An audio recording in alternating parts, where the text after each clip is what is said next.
இந்த அன்பு நாங்கள் அரசியல் கோட்பாடுகளில் எதிரெதிராக இருக்கோம். அவர் திராவிட தத்துவத்திற்கார், நான் தமிழ் தேசிய தத்துவத்திற்கார். ரெண்டுக்கும் போர் நடக்குது. அதை தாண்டி ஒரு உறவு. தயாளமாக வந்து என் மேலே ரொம்ப அன்பாக இருப்பாங்க. ஐயா கலைஞர் அவர்கள் என் மேலே ரொம்ப அன்பாக இருப்பாங்க. அப்போ அதில் எங்கள் அண்ணன் அழகிரி கனிமொழி அவர்கள்லாம் என் மேலே ரொம்ப அன்பாக இருப்பாங்க. அதே அன்பு என் மேலே அவருக்கு இருக்கு. ஒரு தடவை நான் ஒரு போராட்டத்தில் மயங்கி விழுந்துட்டேன், அதிகமாக வேர்வை போனது. அப்போ என்னை கூப்பிட்டு திடீர்னு திட்டினாங்க, இந்த மாதிரி இப்படி பொறுப்பற்று இருக்கிறதா, என்ன இப்படி ஏன் இப்படி ஆயிடுச்சு அப்படின்னாங்க. இப்போ நான் அதிகாலையில் உணவு எடுக்காமல் அவசரமாக போராட்டத்துக்கு போயிட்டேன். அப்போ அது வேர்த்து ரொம்ப கொட்டின உடனே வெயிலில் மயங்கி விழுந்துட்டேன் அப்படின்னு. இப்படியா இருக்குது, கவனிச்சுக்கணும் இல்லையா உடம்பு அப்படின்னு. அப்புறம் எங்கள் அப்பா இறந்துட்டாங்க. இறந்த உடனே 2 தடவை இருந்து பயணத்தில் போகும்போது விட்டாங்க. ஊரில் போயும் அப்பா கிட்ட நிற்கும்போது எனக்கு எடுத்து அழைச்சி பேசி ஆரம்பிச்சு சொன்னாங்க.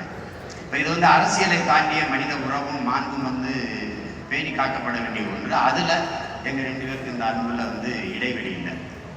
புரியுதா? அது அன்பு தான். அடுத்தது பாராட்டு. பாராட்டு உங்களுக்கு தெரியும், நாங்கள் வீழ்த்தப்பட்ட, தாழ்த்தப்பட்ட, ஒடுக்கப்பட்ட மக்கள், புறக்கணிக்கப்பட்ட மக்கள். எங்களை ஒன்று திரட்டி ஒரு அரசியல் படுத்தி ஒரு அரசியல் ஆற்றலாக மாற்றுவது என்பது சாதாரண வேலை இல்லை. அவர் கற்ற கல்விக்கு பார்த்து வேலை பார்த்து காலத்தோட ஒரு திருமணத்தை பண்ணி எல்லா மனிதனையும் கூட சராசரி வாழ்க்கைக்குள்ள போகல. புரட்சியாளர்கள் அம்பேத்கர் கூட திருமணம் செஞ்சாங்க. முதல் மனைவி 2வது திருமணம் பண்ணி எல்லார வாழ்க்கைக்கு விலகு. பெரும்பாலான புரட்சியாளர்கள் தன்னுடைய வாழ்க்கையை விட்டு அந்த எல்லார இணையோடு தான் போராடிவார். அதில் எங்கள் அண்ணன் வந்து தன்னுடைய வாழ்க்கையை அர்ப்பணித்து அந்த மக்களுக்காக நின்றுட்டார். இதுவரை நின்றுட்டார். அவரை ஏற்றுக்கிட்ட அந்த பாதையில் வந்து சமரசம் செய்யலை. அப்போ அதில் வந்து அவரை வந்து பாராட்டுங்கிற வார்த்தை பத்தாது, எவ்வளவு வேணாலும் பாராட்டலாம். அந்த பாராட்டுக்குரியவர் எங்கள் அண்ணன் தொல் திருமாவளவன் அவர். நம்பிக்கை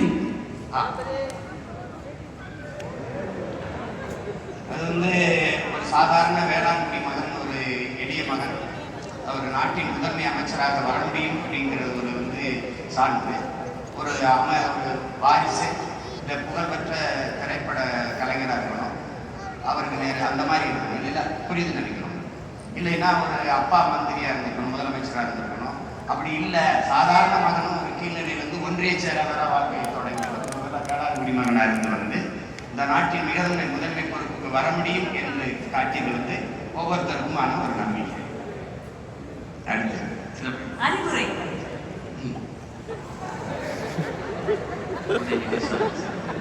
அறிவுரை தம்பிக்கு மட்டுமில்லை, எல்லாருக்குமே சொல்றது. அவருக்கு மட்டுமில்லை, இப்போ இருக்கிற தம்பிக்கு சேர்த்து தான் சொல்றேன்.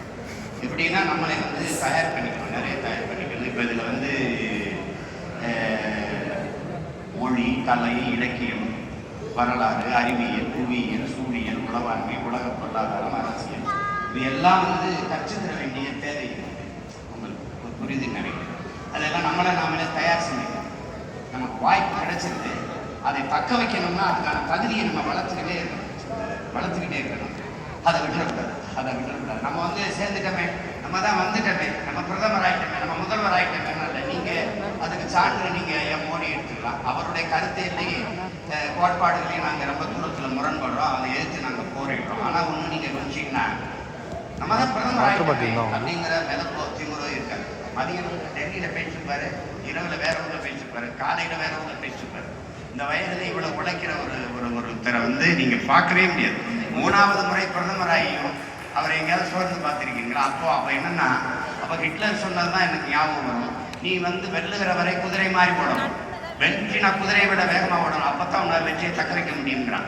அப்போ நீங்கள் வந்து நமக்கு குதிரையை விட வேகமாக இப்போ ஓடணும். புரியுதா தங்கச்சி? அப்போ வந்து அது அறிவுரையா இல்லை, அண்ணன் வந்து அனுபவத்தை சொல்றேன். ஏன்னா நீங்க படிப்பறிவை விட பட்டறிவு மேலான, கற்றறிவை விட பட்டறிவு. நான் வந்து பட்டவன், அதனால அவங்களுக்கு பெரியவன்ல, அதனால அண்ணன் சொல்றேன்.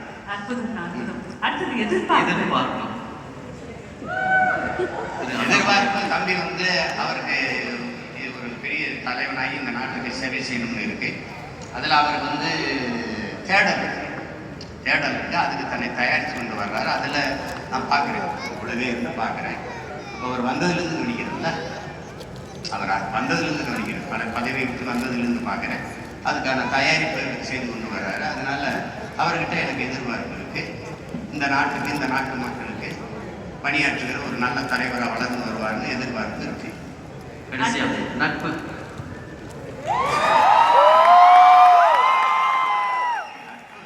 நட்பு கிடையாது, நண்பர்கள்னு சொல்ல முடியாது. நான் அண்ணன் ஒரு தம்பி அப்படிதான் நாங்க இருக்கோம். அரசியலா இப்போ தூரமாயிடுச்சு. அவர் ஒரு கோட்பாட்டை எடுத்துட்டாரு.